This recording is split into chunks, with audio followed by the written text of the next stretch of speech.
Pendant qu'on voit les plus beaux ralentis de la première mi-temps, nous sommes avec Richard Daiquiri de Limoges. Alors Richard, pourquoi ce voyage à Houston? Pourquoi ce voyage à Houston? C'est une très bonne question, Georges.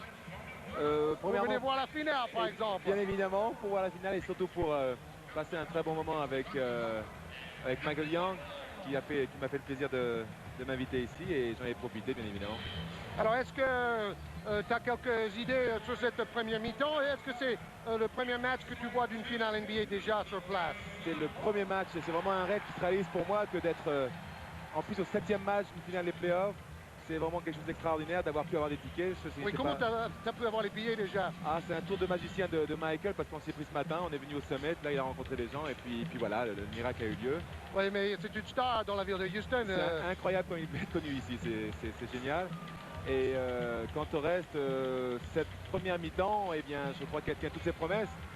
On s'attendait à un match hyper âpre et hyper tendu. Bon, je crois qu'on n'est pas... On est en plein dedans, quoi, tout simplement. Mais sans dépasser les limites, c'est physique mais loyal. Oui. Comme toute la finale jusque-là. Toute la finale pour le moment, je crois que les Knicks sont quand même l'emprise sur le match. Je sens très dangereux, vraiment cachés dans l'ombre et prêts à bondir à tout moment. Donc je crains un peu pour Houston s'ils venaient à n'avoir que 2 ou 4 points d'avance dans le 4e carton. Oui, parce que New York, justement, a gagné tous les 6 quatrièmes cartons de cette finale. Ils ont quand même un physique incroyable, comme Limoges d'ailleurs. C'est gentil de nous comparer à New York. C'est un peu le même jeu défensif, avec une condition physique irréprochable. Voilà. Moi, il y a un joueur que j'admire beaucoup à New York, c'est Derek Harper, là, qui nous fait un match extraordinaire, pas une série extraordinaire.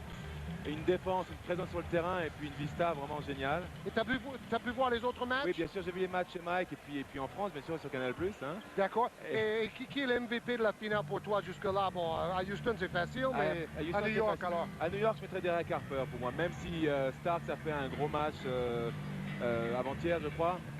Mais Harper, vraiment, a élevé son niveau de jeu vraiment à un très très haut niveau. Et pour moi, je mettrais MVP si New York venait à emporter.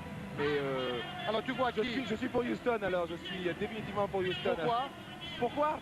Parce que j'aime bien leur jeu, j'adore Hakim Olajuwon, je suis vraiment un fan d'Hakim et j'aimerais beaucoup qu'il l'emporte. Et j'adore Otis Thorpe qu'on a rencontré ce matin avec Mike. Ma main s'est perdue dans la sienne. C'est vraiment une il est génial. Il aurait dû faire du handball. Hein? Oh, je sais pas, mais le handball serait des billes pour lui, je crois. C'est ça. Alors, dernière question. Qu'est-ce qui t'impressionne le plus dans cette salle de la NBA pour une finale 7e match décisive? L'ambiance? Déjà la salle, l'ambiance, bien que, à ce qui paraît, à New York, ça devait être pire. On me disait que le public de Houston était un peu froid et faisait un peu la fine bouche ce soir. Ils sont très très chauds. C'est moins agressif qu'à Madison Square Garden, ça c'est sûr. Quoi qu'il en soit, pour mes vieux genoux, ainsi que ceux de Mike, ils nous obligent à nous lever toutes les 30 secondes là, après chaque panier, mais c'est très sympa. Et surtout quelle animation, c'est ça qui est génial, c'est ce qui manque en France, cette animation, surtout le public vit ce match, il est vraiment derrière ses joueurs et puis il encourage, ça j'adore ça. Et le public suit le match et en même temps boit une bière, un coca, mange un hot dog et 3 paquets de popcorn permanente. C'est quelque chose à porter en France, je crois que c'est sympa. Bon, faut pas dépasser certaines limites, mais je crois qu'ils sont venus au spectacle, ils viennent au spectacle. C'est sérieux, mais en même temps c'est un spectacle. Ils prennent le plaisir à être là et puis ils passent un très bon moment, une très bonne soirée. Alors si on faisait parler Jim Bilba un peu du jeu intérieur, Richard. Alors Jim Bilba va mettre le casque. Alors, Jim Bilba, première fois que tu vois un match de la finale NBA? Oui, c'est la première fois. Bon, c'est la première fois que je viens au Texas aussi. Ah bah, c'est pas mal. Ça te plaît? Beaucoup.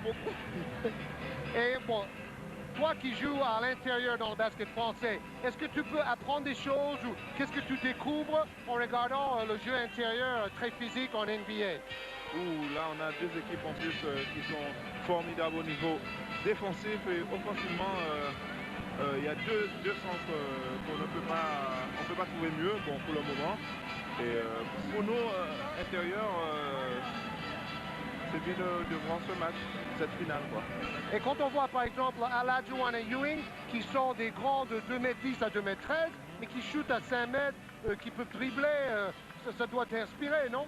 Même si toi, tu sais tout faire, bien sûr, sur un terrain.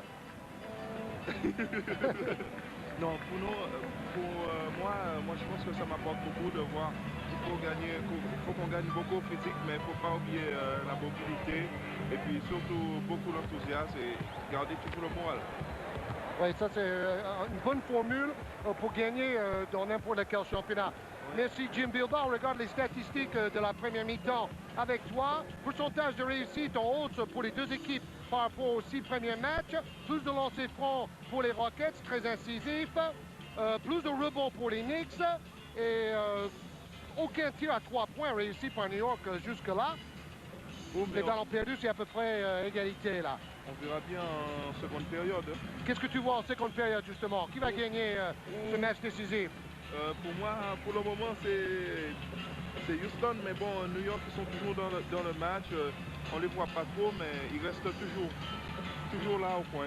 Mais je pense qu'aujourd'hui, les Rockets, ils abordent mieux le match au niveau offensivement. Dernière question, tu vas rester combien de temps à Houston? Peut-être une semaine encore. Tu vas jouer un peu de basket avec peut-être un peu de basket de rue ou est-ce que tu vas vraiment faire les vacances là?